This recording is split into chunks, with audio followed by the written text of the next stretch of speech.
हर हर महादेव शंभु।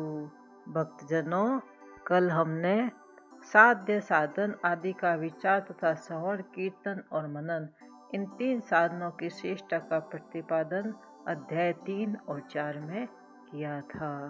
आज हम भगवान शिव के लिंग एवं साकार विग्रह की पूजा के रहस्य तथा महत्व का वर्णन का अध्ययन करेंगे। श्री गणेशाय नमः।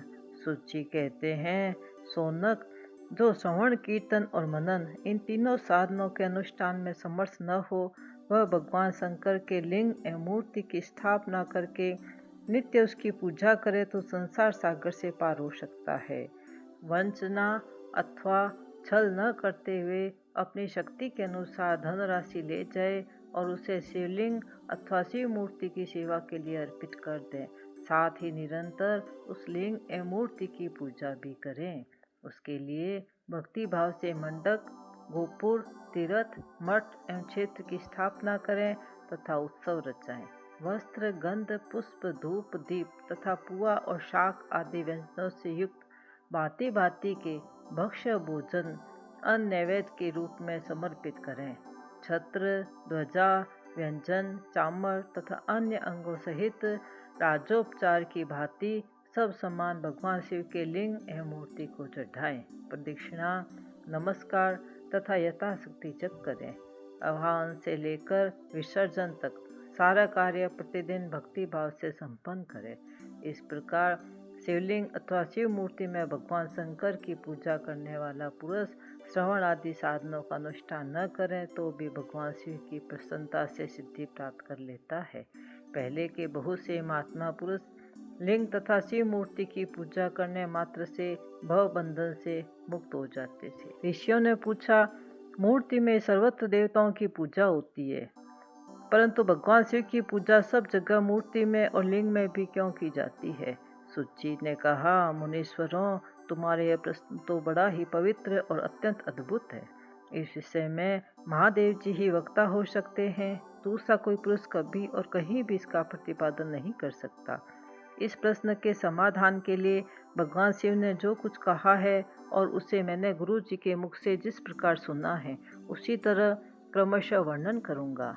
एकमात्र भगवान शिव ही ब्रह्म रूप होने के कारण निष्कल निराकार कहे गए हैं। रूपवान होने के कारण उन्हें शकल भी कहा गया है। इसलिए वे सकल और निष्कल दोनों ही शिव के निष्कल निराकार होने के कारण ही उनकी पूजा आधारभूत लिंग भी निराकारी प्राप्त होता है, अर्थात शिवलिंग शिव के निराकार स्वरूप का प्रतीक है। इसी तरह शिव के सकल या साकार होने के कारण उनकी पूजा का आधारभूत विग्रह साकार प्राप्त होता है, अर्थात शिव का साकार विग्रह उनके साकार स्वरूप का प्रतीक होता है। शकल और अकल समस्त अंग आकार सहित साकार और अंग आकार से सर्वथा रहित निराकार रूप होने से ही वे ब्रह्म शब्द से कहे जाने वाले परमात्मा है।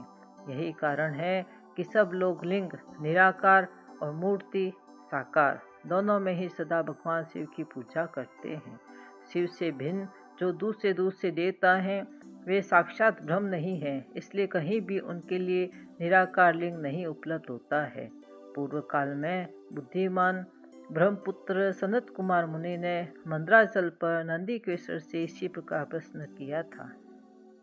सनत कुमार बोले, भगवान शिव से भिन्न जो देवता है, उन सब की पूजा के लिए सर्वत्र प्राय वैर का मतलब मूर्ति, प्राय वैर मात्र ही अधिक संख्या में दिखा और सुना जाता है।